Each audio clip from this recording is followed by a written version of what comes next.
Wow. Welcome back, Sean. Welcome back. It is another episode of the TheSkitzMen podcast. Today we're actually just having a conversation before we started.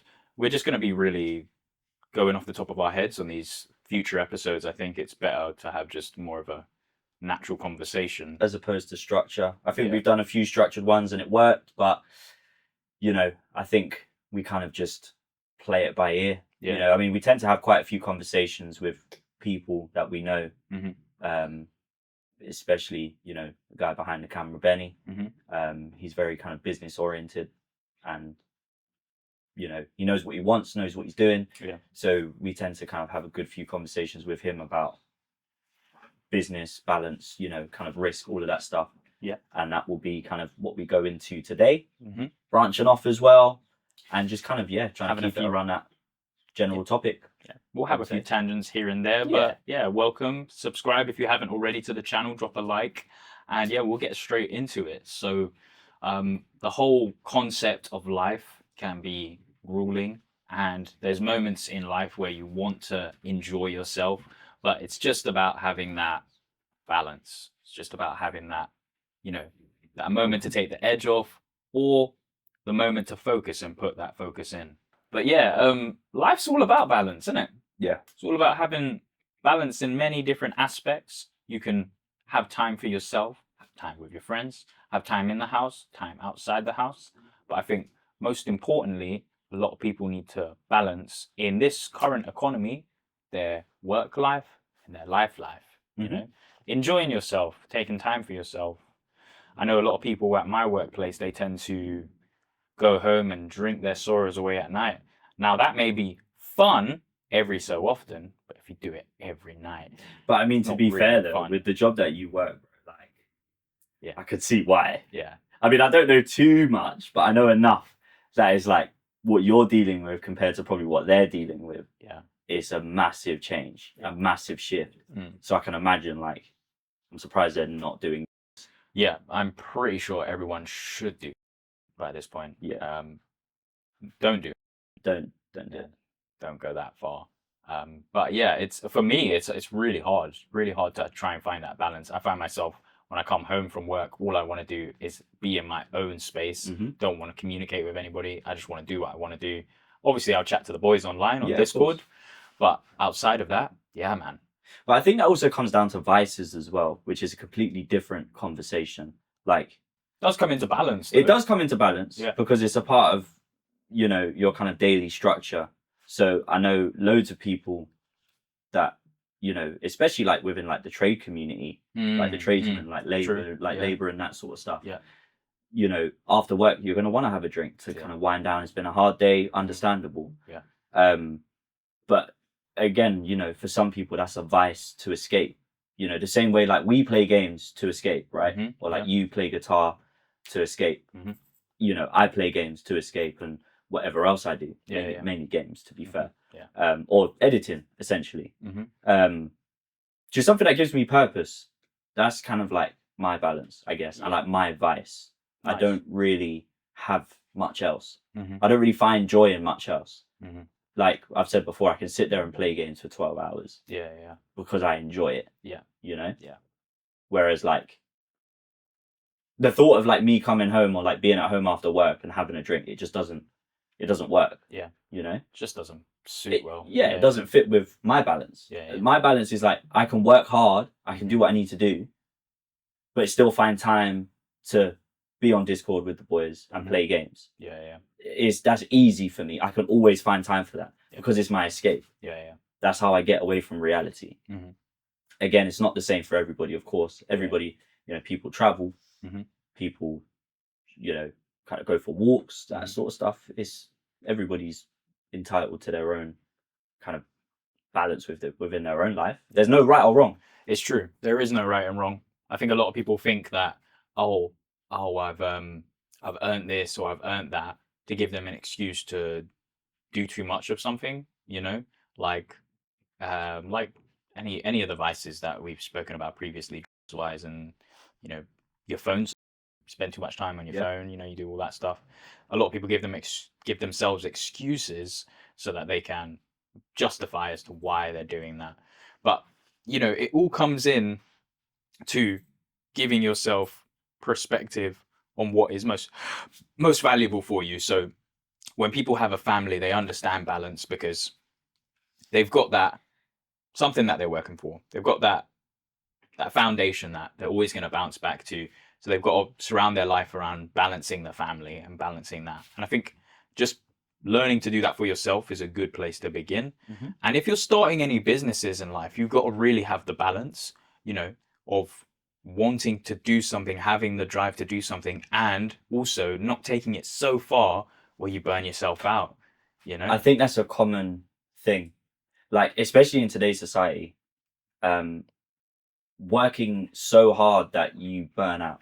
Like, I mean, I'm a victim of it. Yeah. You're a victim of it.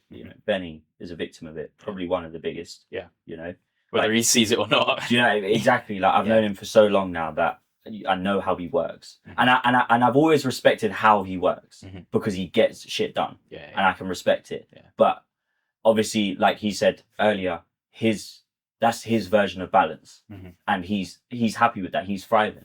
And that's completely understandable. To me, that's alien because it's like, so what do you do for fun? Yeah. But he has his own way of fun, going to the gym, training. That's his balance, right? That's just probably because I don't really go gym like that. I don't really find the kind of joy in going to the gym as much as he does. Yeah. I mean, he's been training for years, so that's what he does. But yeah, there is no right or wrong when it comes to balance. Yeah. There isn't, because it's a very personal thing. Like I said, there's so many different things you can do to balance that, to balance your own life. That there, if somebody says, "Oh, but why do you?" It's like, well, that's not your business. Yeah. Really. Yeah. I guess you could also look at it from the perspective of like risk. So, like, one thing which a lot of people are afraid of is taking risks, and you have to take risks in life. I think I saw a quote a long time ago where someone was talking about life, and he's obviously a life coach, and he was basically saying everything's a risk. You do something adventurous, that's a risk. You do something not adventurous, that's a risk. You wake up every morning, you get out of bed, that's a risk. You stay in bed, that's a risk. At the end of the day, everything's a risk. You just got to find the balance for your purpose that surrounds that. So take all the risks you need to give yourself gratitude, to give yourself what was the term that you used? Forgotten it now.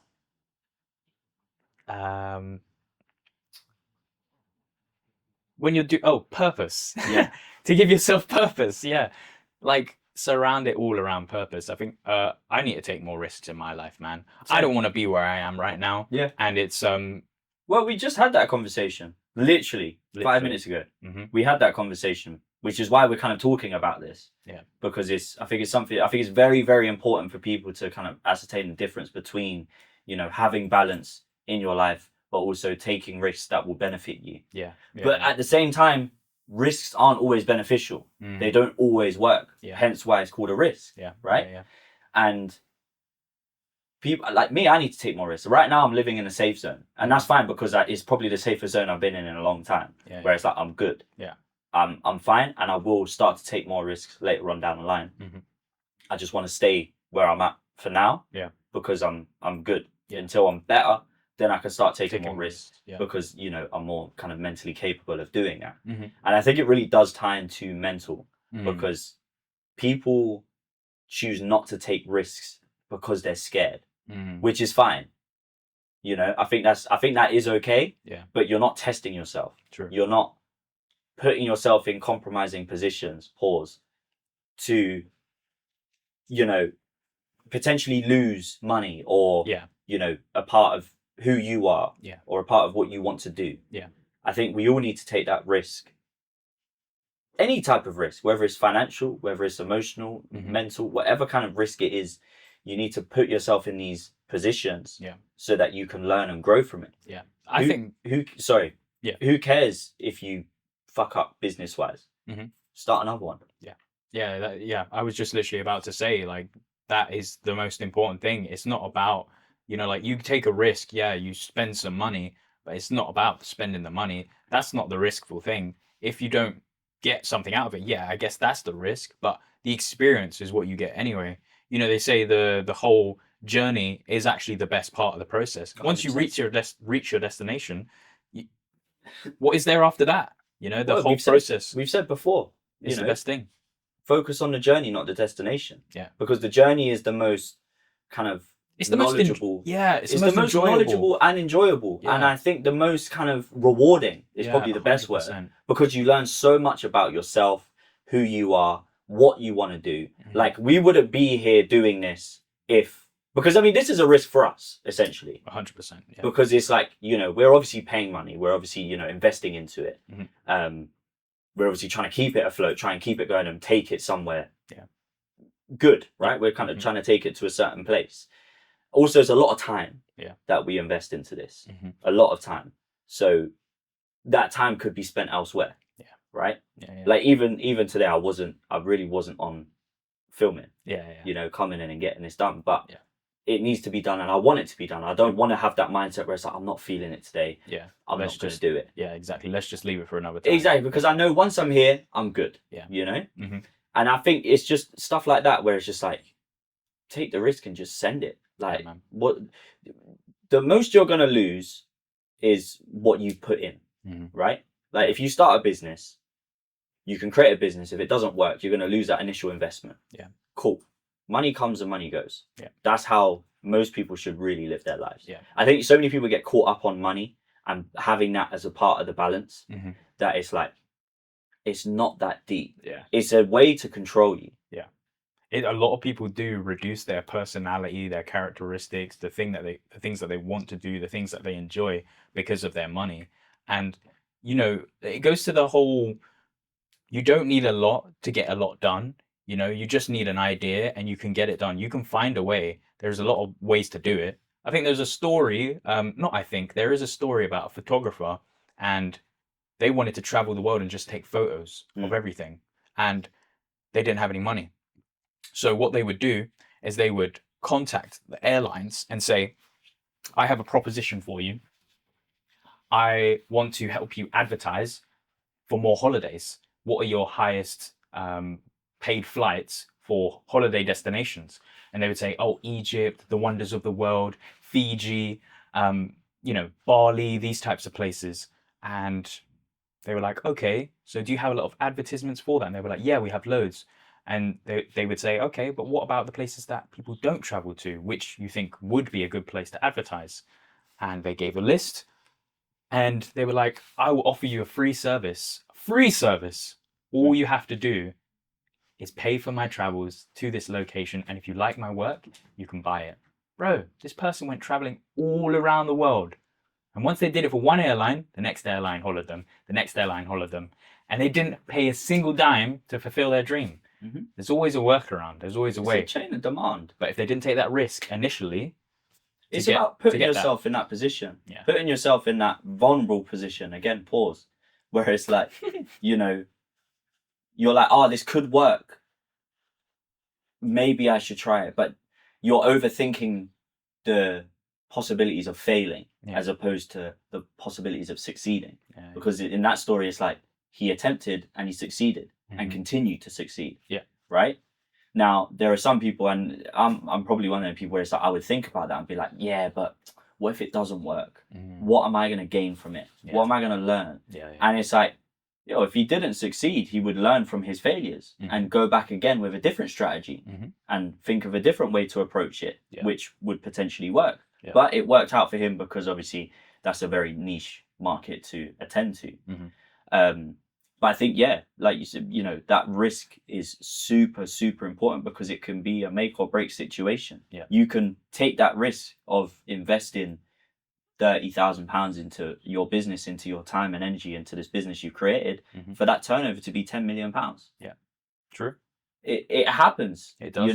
It does. And it can all start like, you've been given some ideas for kind of, businesses that you're looking at starting up, like online digital products, digital services. Yeah. And honestly, it's the best way to go. Yeah. I think creating a business is so easy nowadays. Yeah. And I think so many people get caught up, like, because again, I'm one of these people where you have everything in front of you. Your phone is literally it's a walking computer. It's a walking business. Yeah. You have it in your hand. You create the social media page, you create the business, create the website, film the content. Whatever you need to do is all there. Yeah. You don't need a whole setup for, this production stuff. You don't need a whole setup for it. True. Yeah, it's something from which I think a lot of people, they compare themselves, or they have someone like in their life that gives them bad advice, but they trust this person, so they listen to them. Like a lot of the times, I put myself in a position where I'm like, and this is what I've understood, and I'm cutting out because, just like we spoke about a second ago, you don't need people's opinion. You don't need it at all. Just do it. Just like get it done. You want to do something, look at the actual reaction rather than a preemptive perspective. Oh, do you think this would work? Oh, do you think this looks good? Oh, do you think this? Do you think that? How about, what do I think? What do I want? That's the most important part. That's literally all you should focus on. That's the most important part. There's a good balance between having an opinion as well as having your own opinion. Yeah. Going with your gut sometimes is the best option. And I say sometimes because if you're running a business, you've got to listen to your customers. Yeah. So it's not always a good idea to listen to yourself in that regard. But in other cases, I think it's a better option to just go for it, to take it on and just do it. I think what it is people have that misconception of of opinion and criticism. Yeah. It's like, cool. Like if you came up with a business proposal and was like to me, okay, Sean, like I've got this business idea. What do you think? I would say to you, okay, this is what I like. This is what, I'm here for it. I love it. I think go with it, right? But if you came to me with the product already there and you didn't even ask my opinion beforehand or whether you should do it, and you came to me with this product and said, what do you think of this? I would then say, okay, I like this, love this idea, scrap that, or work on that, refine it a bit more. And then you're then already coming to me with this proposal of like, I've created this already. So there's no, like, I'm not stopping. Yeah. I just want your opinion on how it looks and what needs to be changed.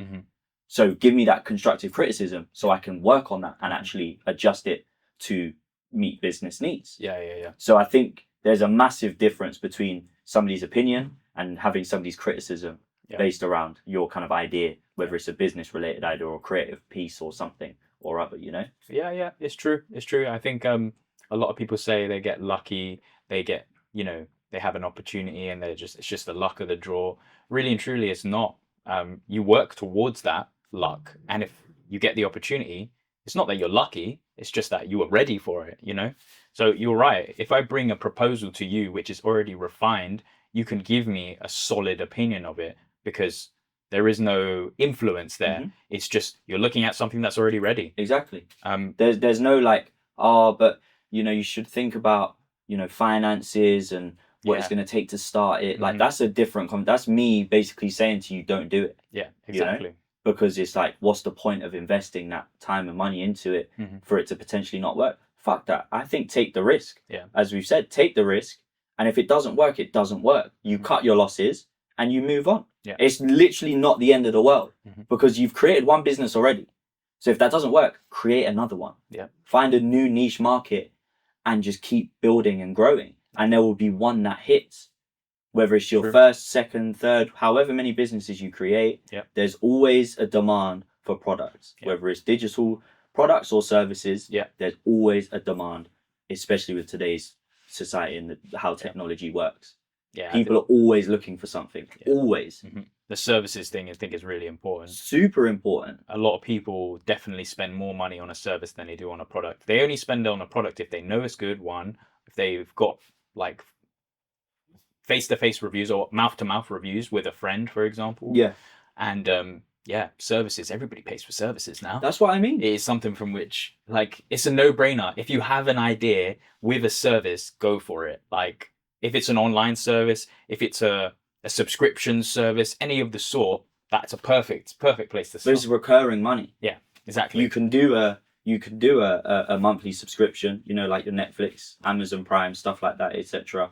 But then you can also do like a one-time payment, but obviously that would have to be a specific service that you're paying for that gives you what you want, Yeah. right? Like obviously you've got all of these like memberships you can pay monthly for, or you can pay like a 1 year kind of upfront, which is a bit cheaper, which is a good idea.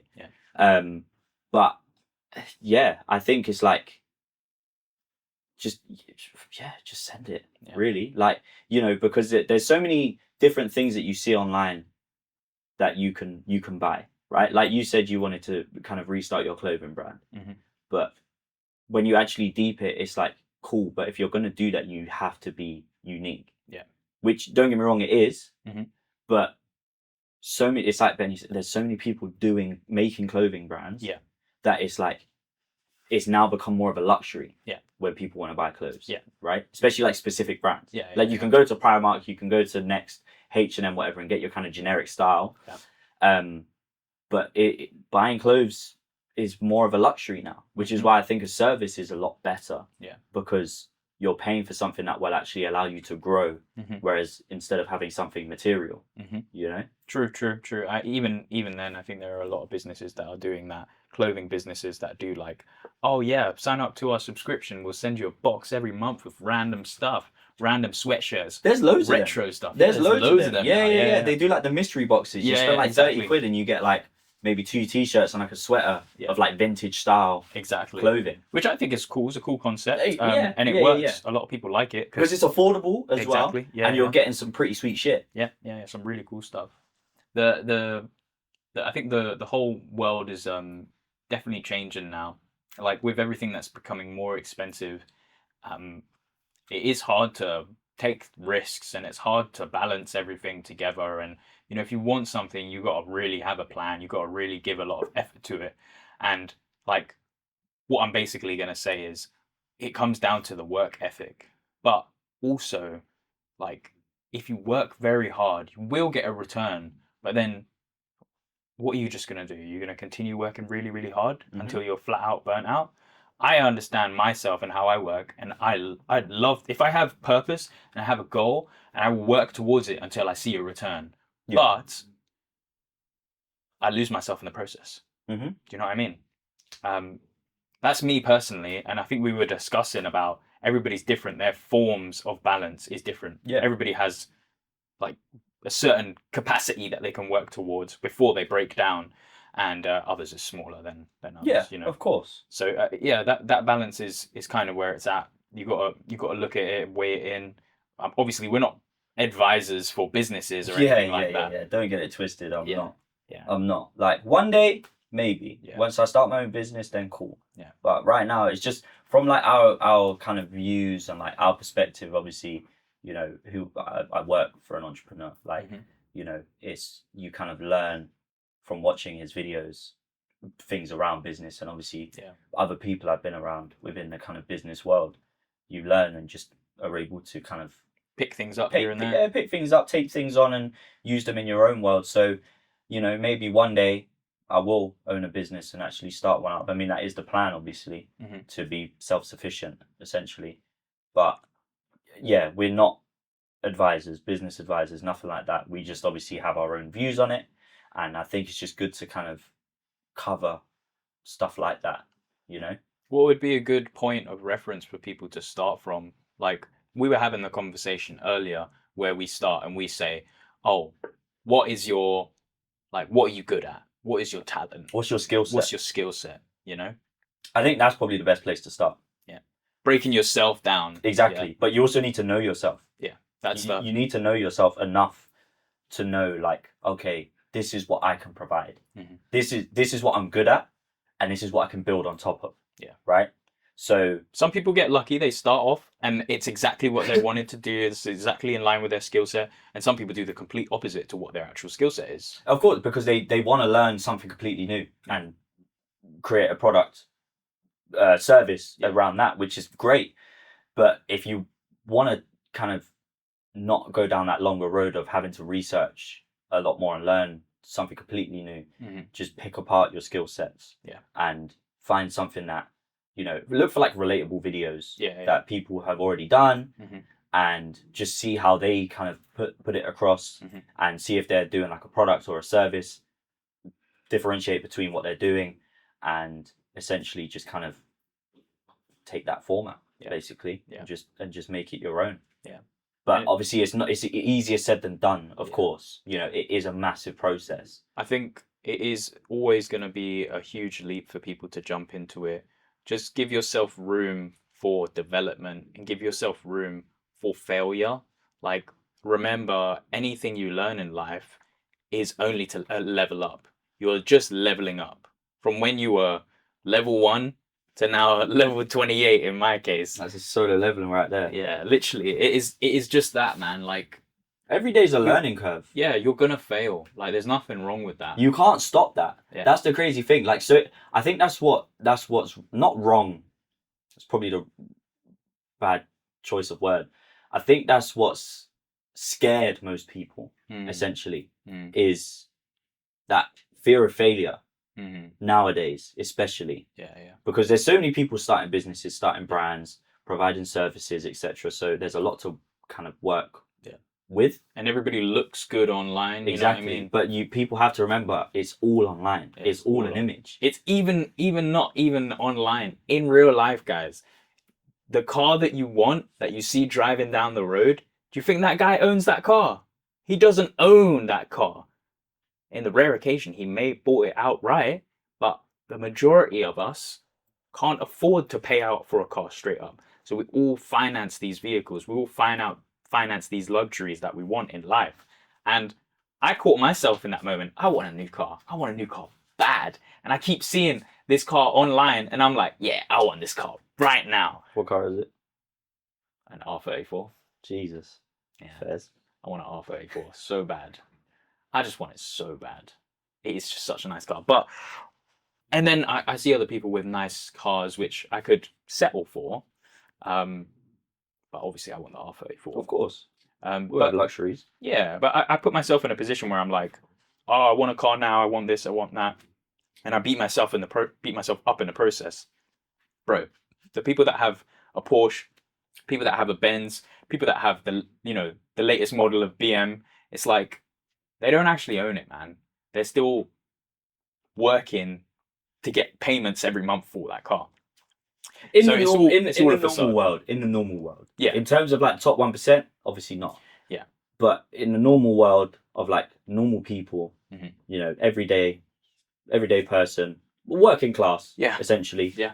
That's how it is. Majority of the time, that's the way we're conditioned. You know, it's all like, you can have this, but it's not technically yours until you've paid it all off. Yeah. Right? Which is like a 5-year plan. And it's like, cool. 5 years go by, there's another version out, obviously. Yeah. And you're going to want that. So it's just a constant cycle. Yeah. But it's, of course, we all want them luxuries, but I think people do get scared to take that risk because they want that life. They want that security, that safety blanket of like, cool, I want to be comfortable. I want to make money. I want to be successful. Everybody wants to be successful. Yeah.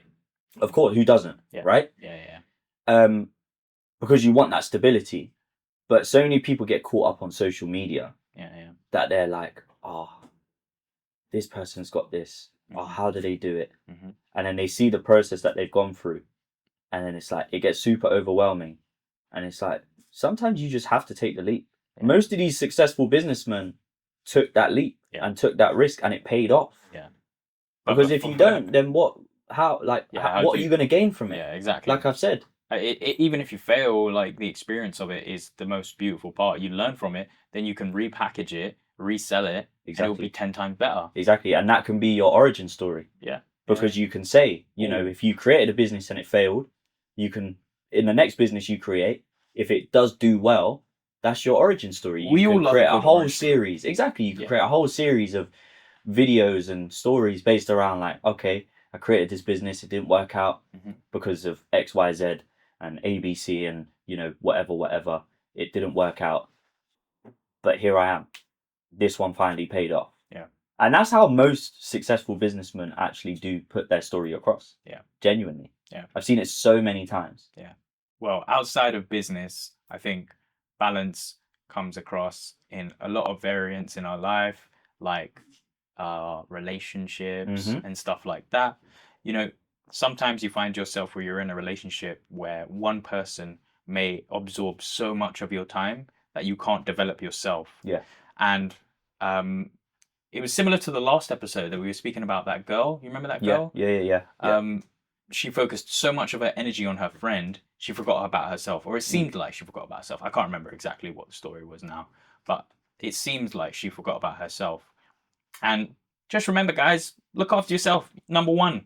Priority. Number one Prioritize is yourself. you. You are the number one. You are the MC to your own story. Give a fuck about anybody else and what they think. Like at the end of the day, it's like you were born to live your own life, not worry about others or worry about what others think. Yeah, bro. Because it's like you will know who your people are if they accept you for who you are. Yeah. Like I know I'm a weird cunt, so it's like around you lot I can be who I am. Yeah. And I don't care. Yeah. And to be fair, I don't care anyway. Yeah. And it does scare a lot of people. Yeah. Because they're just not used to this energy that I give off. Yeah. And that's fine, but then stay away from me then. Yeah. It's as easy as that. Yeah. If you don't want to be around it, don't be around it. Do you know what though? That type of behavior is so authentic. It's, you know, when you're around someone who's fake, yeah, you can't not help but also be fake around them. Of course. When you're around authentic people, you can't help but just be your authentic self, because there's room that allows it. Man, it is a weird world we live in now where, you know, you see, like, I said this to my sister.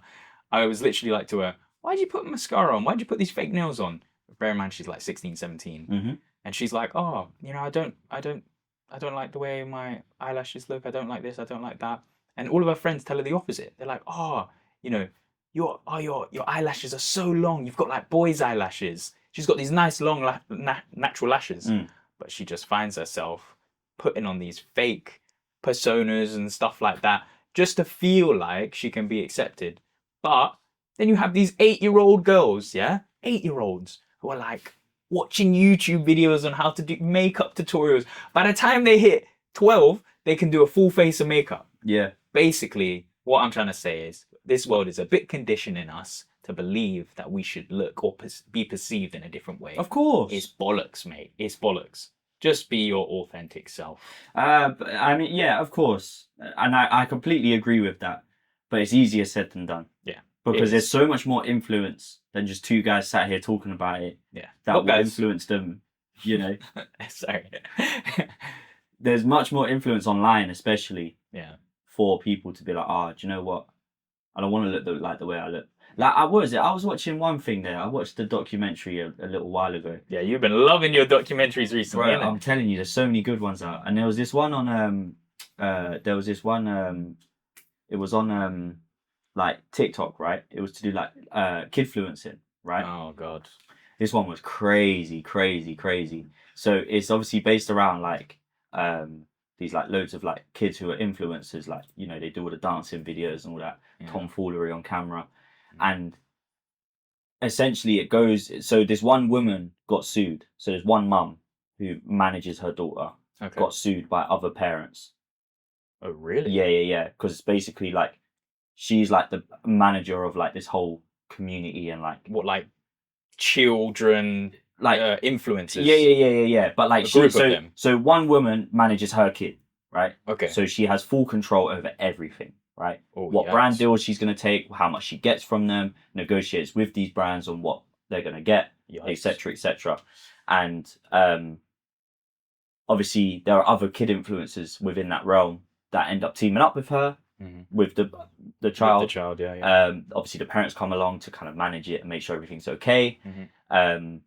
And it became this whole like lawsuit because like the main momager who was managing like this girl who was like massive, she basically became very controlling over like other kids that aren't her kids, and they created this whole like house. You know how you've got like the phase house, you've got like, you know, these kind of like these disgusting OF houses and stuff like that.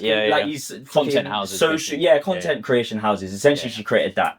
So you get all these other kids come in that are content creators as well. But the content that the momager's trying to make with... So that's not even it. The momager is also dating the videographer editor who's like half her age. He's like 19 at the time. She's like 30-something, right? What? Yeah. So how long ago was this? Recent. Like proper recent.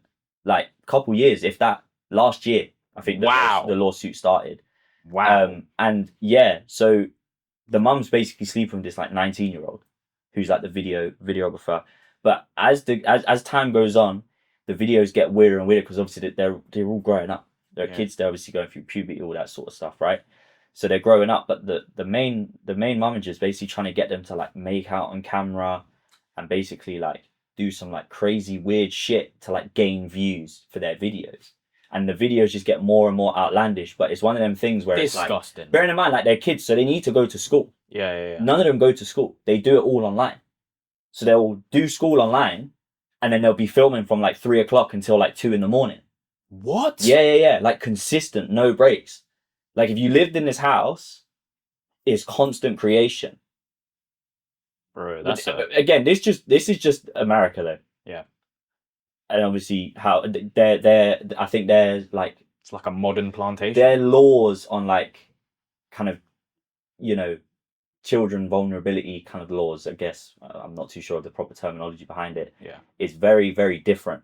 I think in some states they passed certain things where it's like certain laws where it's like you can't exploit your child online type thing. Good.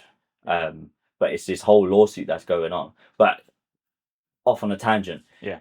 It's basically but sorry, to go back. You remember Lil Tay? She has teamed up with like the main girl. So the mum who's been sued, her daughter has done videos with Lil Tay. Okay. Hence why Lil Tay has obviously gone down that route of releasing her nasty fucking bullshit. And the girl she partnered up with, she's 17, but I can guarantee you as soon as she turns 18,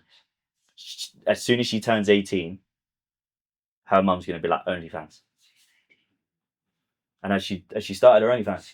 She just turned 18 this week, just gone. Yeah, I guarantee you the link's coming.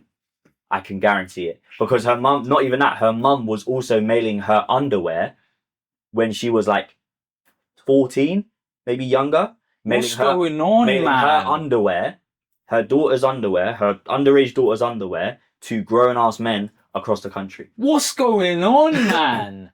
Because the crazy thing is because this lawsuit happened, they got demonetized on YouTube, so they can make no more money. And bear in mind, this girl was clearing 500k monthly. She was making, or like yearly, money, bro, like making bank.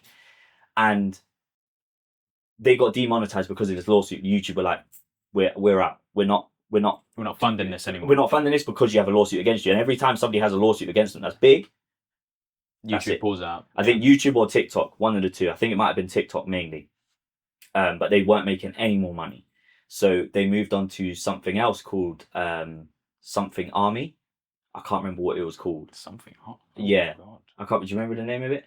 No, I can't remember. I can't remember it, but it's like another OnlyFans for kids essentially, but not in like an explicit way. No, I know. It's like a subscription in a more monitored based way. Yeah. But where it gets tricky is because you have to be under 18 to post videos and to create an account and post videos, right? So because it's for kids, you know, for them to kind of put themselves out there like another TikTok. Yeah. But for you to watch the videos, you have to be over 18. What? Yeah. Which doesn't make any sense. If you want to be a viewer, you have to be over the age of 18 to watch the content. Mate, which is so obviously the deals on there and the money, there's like still monetization on there. Obviously not as much as like TikTok, etc. But you know, you can still get brand deals from that. And she ended up, the mum put her on net and was doing like crazy stuff on net because it's not as monitored as much. So when you kind of think about it, like, okay, it's a platform for kids to kind of, you know, be free and, you know, not have as much kind of restrictions. But the fact that you have to, when you want to sign up and create an account, you have to be over 18 just sparks mad concern. That is super concerning. Is that not basically you pimping off your child to adult viewers? Essentially, that is what the mum was doing. The mum is basically pimping her child out. And the maddest thing is obviously all of these other kids and like their mums have seen this happen. In person. In person, right? And the other kids have been like to the daughter, like, yo, like, can you not see like what's going on? Mhm. And of course, she takes her mum's side. Of course. So then she loses all of her friends that actually care about her. Not even just her friends, her family, because it was her 2 cousins as well that also joined the house to create content. And then it got to a point where like the main mum was like, no other parent is allowed inside the house between these times. They have to be outside the back of the house in the back shed waiting around while they film content and all of this sort of stuff, because it got fucking shady, the content they were filming. Mate, it sounds shady. In the back of the shed. Nah, sorry, mate. I'm taking my daughter home. You Sorry, know mate. that I'm taking my son home. Exactly. And as well, she had full control over like the brand deals, how much money the kids would get between them. If she didn't like somebody, she didn't like one of the kids, wouldn't get nothing, or like a smaller amount. Bro, but it all goes back to like... So it was her mother, the child. It was her actual mother. Yes. Her biological mother. Biological mum. Bro, some people don't deserve kids. She's literally exploiting her kid for money. Yeah, literally. She found a way to exploit the system, to break the system, essentially, and created this whole army of people online, this whole social house of content creators, like kid content creators, who were just innocent. Yeah. Who are now traumatized. Yeah. Because they're being forced to do crazy shit on camera at the age of like 14, 13. Nah, man. Bro, when I was watching, I was like, what the fuck is this? This is disgusting. Yeah. True. And this is why, and it's crazy as well now, because I saw something the other day, and it was like, with the way AI works, you can create any photo you put up of your child online, that's there for good. You've created that digital footprint. Mm-hmm. So somebody can just access that and create a whole... Yeah. And it's mad as well, because the UK is looking at introducing the digital passports. The digital I forgot what it's called now. They're called brick cards. Yeah. Having that digital file, right? And why the fuck would you want to do that when we are experiencing so many cybersecurity attacks as of recent, so many things being hacked, so many things being exposed, breaches, data breaches made main thing, right? It's at an all-time high. And you want us to have a digital passport. Yeah. So you want me to be more exposed to being fucking... Controlled, basically. Not just controlled, but having my fucking identity stolen. Yeah. Like, you're giving these people that access. Yeah. It is messed up. Like, I obviously hear about these things early because I work for the government. Yeah. And, like, literally by 2026, they are going to stop you from renewing your physical passport. Yeah. So if you're going to do it now. Yeah, do it now, literally. So you can have it for the next 10 years. Renew it years. for the next 10 years at least. And hopefully within that time, this is going to be reverted. But I don't think so. I think everywhere across the globe, they're going to be trying to implement this as well. Like the EU have also discussed a digital biometric system from which everybody's going to have a digital ID. It makes it easier for the police to identify you. They can put your face through facial recognition and see all of your information. And in my opinion, we see examples of this already in China, and they have a credit score system based on public interaction. So if you have a bad drive, you shout at someone, your credit score goes down.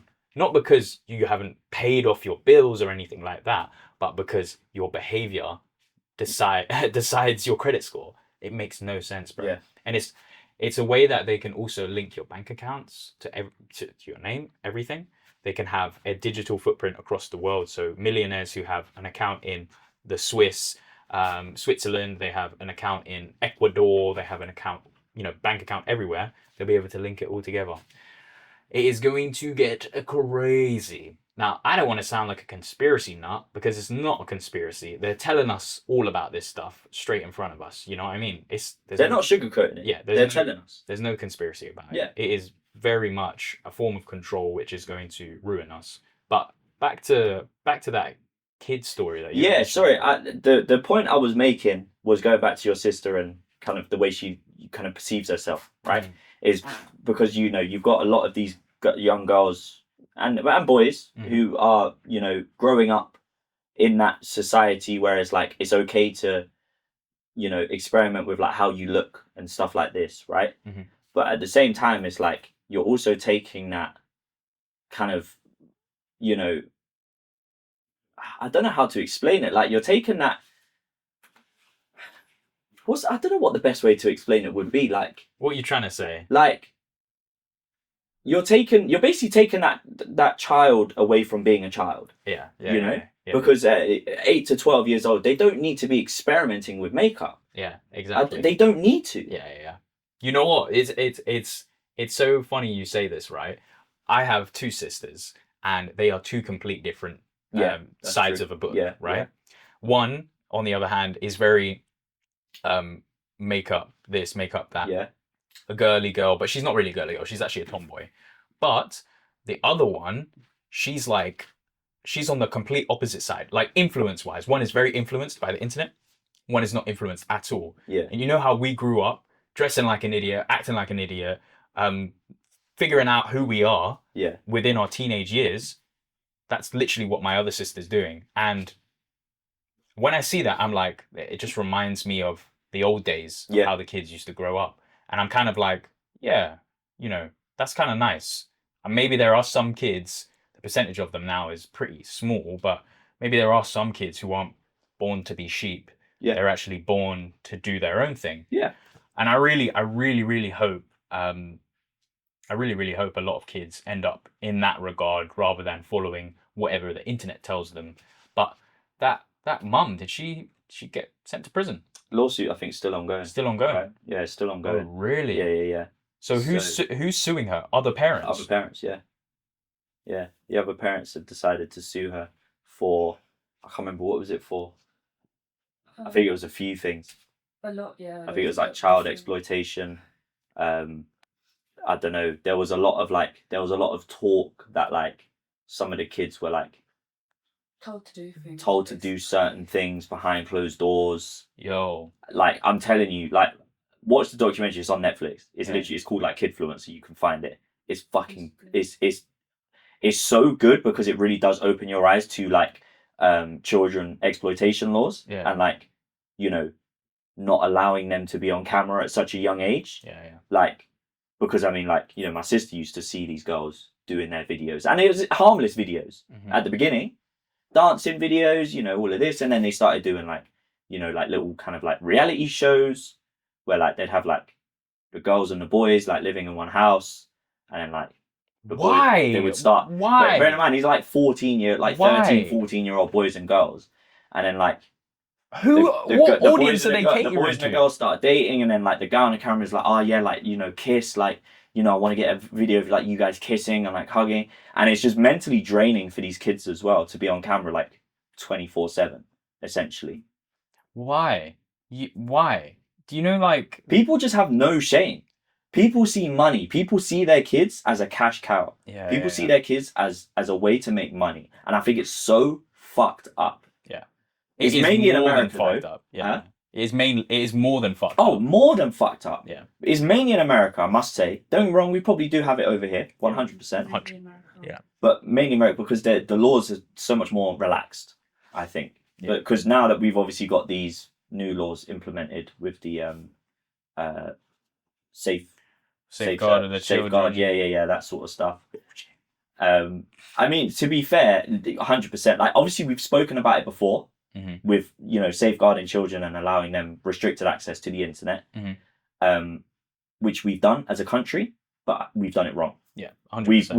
We've done it completely wrong. Yeah, I think it affects adults more than it affects children. 100%. And to be honest, and kids are smart, bro. Yeah, kids are smart. Exactly. They're not dumb. Yeah, they know to find a way around it. You think my younger brother doesn't know how to find a way around it? Yeah, and he's 11. Yeah, like, you've not done anything.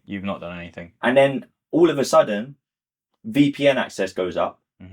Now they're trying to put a ban on that. Yeah, which I'm not sure they can do. And there's a lot of companies across the world who are literally looking at this, and they're trying to basically get this overturned, because there are certain elements of this which are going to impact like international affairs. Like, for example, if something was happening, let's say all the wars that are going on in the world currently, if you have to be over 18 to watch this news article, read this news article, you've got to provide your information. Most people aren't going to do that, which means that information isn't going to reach the masses, which in turn is the exact goal. Yeah. In my opinion, because if a child shouldn't be doing certain things on the internet, why don't you just do what fucking New Zealand or Australia are doing? oh, no children are allowed on the internet at all until they're 16. Yeah. Like, just do that. It's as simple as that. If you're under 16, no access to the internet. Doesn't affect adults, doesn't affect children in a sense, right? But the way that we've done it, you're 100% right. It's completely messed up. We've done it. We've fucked it. Parents the one thing we had are the ones to police their children. Yeah. Not the government. Unless the government thinks they own the children. Exactly. Which, let's be honest, they do. Yeah, they do.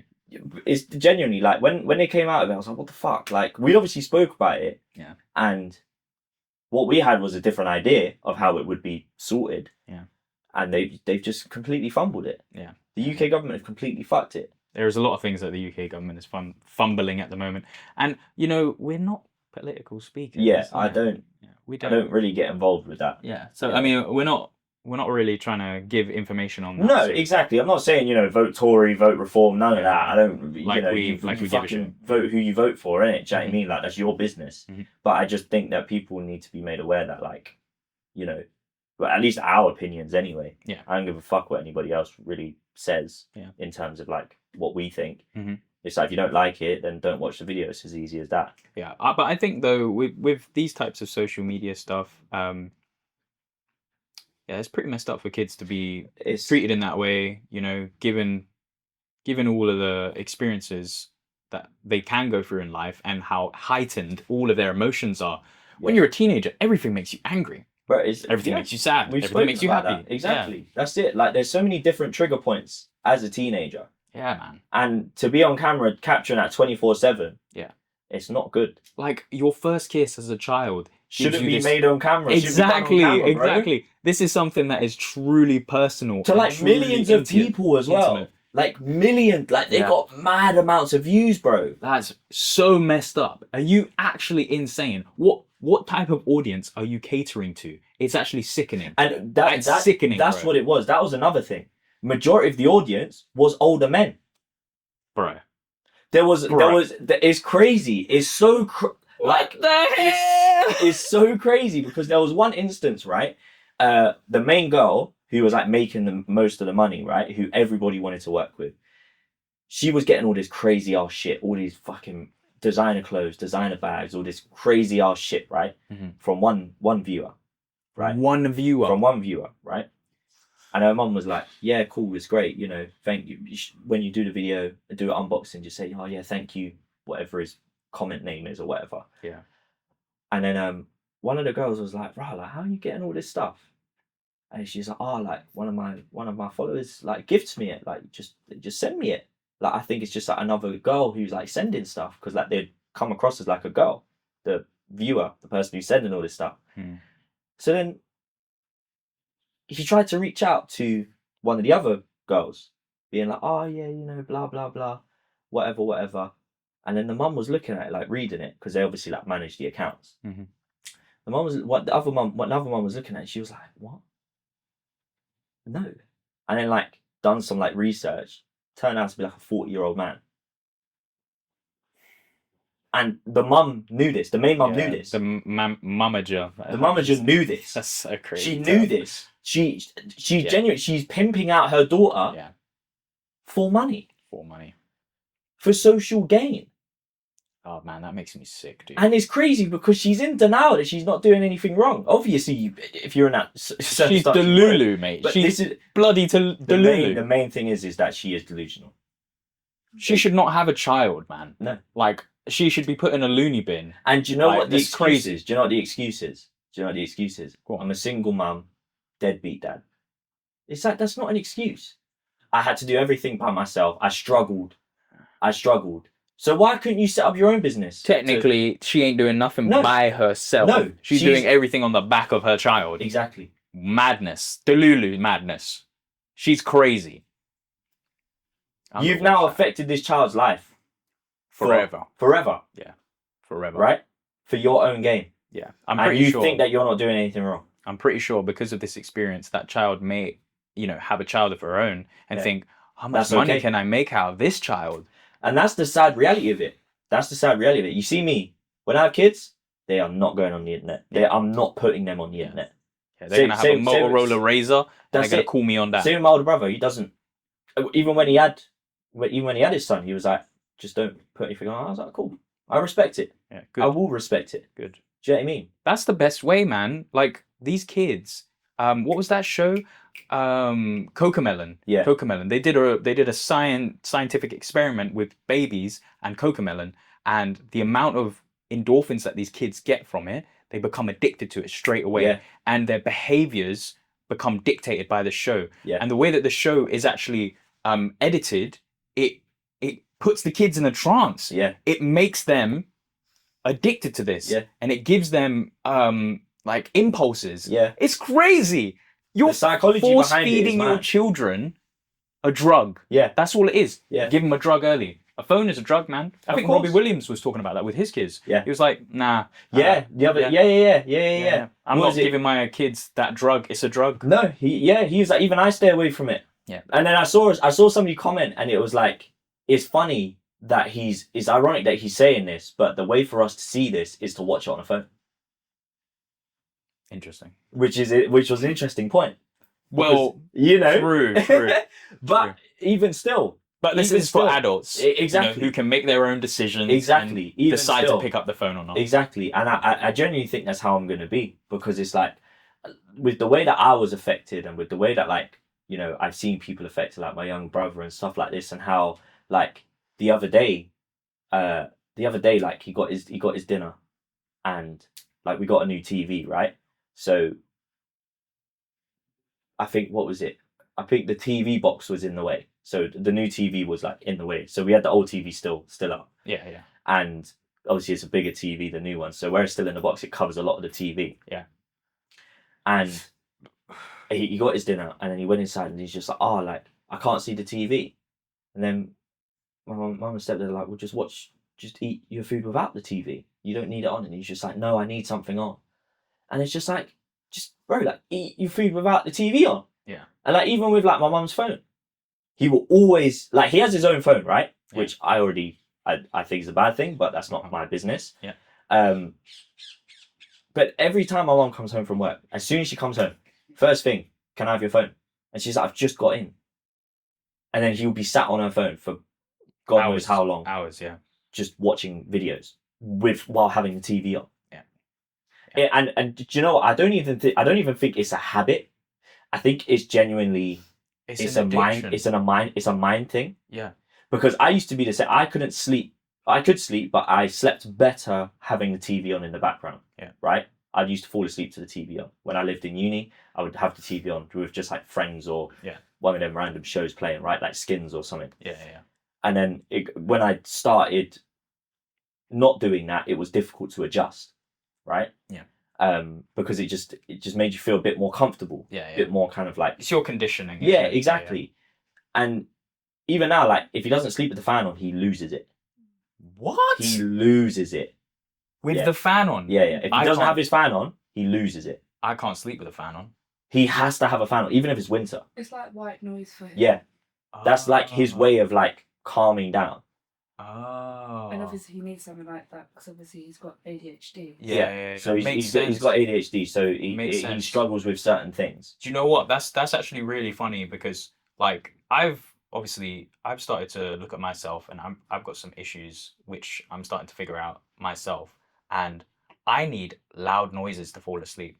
You know, remember I used to live on Galpins? Yeah. Bro, buses driving down that road. Yeah. But damn idiots walking down the road. To be fair though, I think that's just because that was your environment and that's what you grew up with. I don't think that's a mental thing. Because we don't really have that. Like, we have buses go by, but they stop at a certain time, right? Whereas you were like right next to the main road, so you'd have the other buses going up and down, cars speeding. Yeah. Us, like, we've got buses coming around the corner up until like gone midnight maybe. Yeah. So we're kind of I'm not really fussed about it. But I think that's just your environment and how you grew up. I don't think that is a mental thing. I think it's just you got so used to that. 100%. That's it just helped sleep, right? Yeah. I don't think, whereas like kids who have ADHD genuinely, like, when I tell you he crashes out. Yeah. He crashes out. Yeah. Peak. Like if he doesn't have his fan on, like he always breaks his fans. He would then come downstairs to sleep because we've got a fan in the living room. because it's that noise. It's He the needs noise. the noise, He yeah, needs the yeah. noise. Yeah. Yeah. He says it's too hot up in his room, which it probably is, Yeah. but it's the noise, genuinely. Also fall asleep with TV on. Yeah. Fall asleep with TV on or his phone playing a video. Fair enough. Like, it's just genuinely the way, and this is what I mean. Like, that's what works for him. Yeah, but you know? he'd be sat in the living room with YouTube on his phone, then YouTube on the TV at the same time. No. And all it is just dumb Roblox videos. Yeah. No. That's too much. I couldn't handle It's just brain rot. it. Yeah. You see, when I lived in Eastbourne, I lived above a club, so I had music playing till like 2 a.m. Yeah. And like that helped me sleep. Yeah. And when I moved back to London, obviously my parents are in a different location now. Dead quiet. Super quiet. Bro, the first couple of months, I was like, what's going on? Yeah. Like, am I alive? Yeah. So yeah, I think my whole life's conditioning to this is weird. But you know, when you get out of that, it's a pretty nice feeling. Of course. I think you can you're adaptable. Of course. But, we're humans. You are able to adapt. Yeah. It takes a little time. It does take a lot of time. I mean, it's like they say, like, you know, if you move house, it takes you like 2 weeks to adjust to the surroundings. Mhm. So you won't feel comfortable. exactly. Yeah. Because it's a new place. It's a new environment. You're not used to it. Yeah. You know? I think it's that's another weird thing where people also need to take the risk on, you know, sometimes it's best to move out of a situation like getting out this country. Yeah. Best thing to do. But yeah, I mean, relationships as well and everything like that. Yeah. I think we're gonna end the episode here. Yeah, we did go on a tangent quite a bit there, Yeah. going from balance, risk, vices to more modern day problems again, and then personal issues. and then personal issues, obviously. Yeah. But yeah, I think That is probably the most interesting thing I've heard in a long time. I've never heard the term mummager, yeah. and nor have I heard. What did you mean? The Kardashians. The mum, Yeah, but the mum is like the number one mummager of all time. Yeah, but I didn't know that they had a specific term for a mother who's a manager. Yeah. Like, that's messed up. Yeah. And what was the other term? The childfluencer? Kidfluencer. Kidfluencer. Yeah. What's going on? I don't get it. I'm losing my brain here. But yeah, either way, that was really interesting. I think I'm going to watch that. Watch it, honestly, and for everybody else, give it a watch. It will kind of open your eyes on like the content that you're consuming, especially if you've got like a family and kids. Yeah. It will kind of open your eyes to like behind the scenes of like what actually goes on with like kid content creating. Yeah. It is very dark. Yeah. And if you are doing that sort of stuff in terms of like putting your kid on the internet, just be very, very careful. Yeah. Because there are so many weirdos out there. Yeah. Like so many weirdos. Exposing them to that is not healthy. It's not healthy at all. Like, I get you're trying to set them up for the future. You can obviously pass the account on to them, etc. Whatever, create a business from it, great. But just be super careful, because it's like at the end of the day, they're still your kids. They shouldn't be exposed to this stuff super young, because it's too much. There was a video that I saw which popped up recently, and this mum got slandered on the internet for it. She was crying on camera, and her child was obviously crying, and she was like, "Oh, come on, make a crying face for the thumbnail. Come on, for the thumbnail." And the child was like, "No, I'm actually upset. Why do I have to do this with a camera?" And this is what I mean, though. It's super like when parents realize that they can make money from their kid, it's so fucked to the lengths that they go to actually like make that a consistent thing. Like modern day slavery, mate. Bro, I'm telling you, it's actually it's so messed up, man. It's so messed up. Yeah, I think it makes me really angry, and it makes me really sick at the same time. Like, I don't think these people should have children. 100. There are certain people out there that should not be allowed to have children. Yeah. Because they're a risk. Yeah. And the thing is, they don't think they're doing anything wrong. Yeah, exactly. That's the worst part about it. They love doing it. Yeah. They want to do it. It's like, well, no, you want to do it. Yeah. They don't know what they want to do because they're a kid. Exactly. Would you think a fucking 12-year-old wants to start twerking on TikTok? Like, no, of course not. Like, what the fuck is that about? And you're allowing that. Oh my god. To millions of people. Bro. Remember, guys, balance. That's all I have to say. Balance. But yeah. I think we'll end it there. Yeah. Smash the like button, subscribe if you haven't already.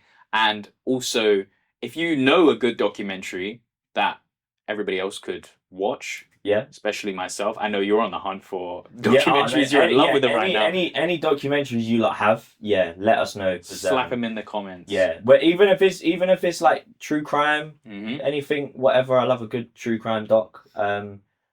But yeah, there's so many good ones that I want to see out. So if there's recommend any, let us know. We can give them a watch and discuss next episode. Yeah. Or future episodes, whenever it is. Whenever it is. And yeah, that is it. That is it from us. See you later, guys. Have fun.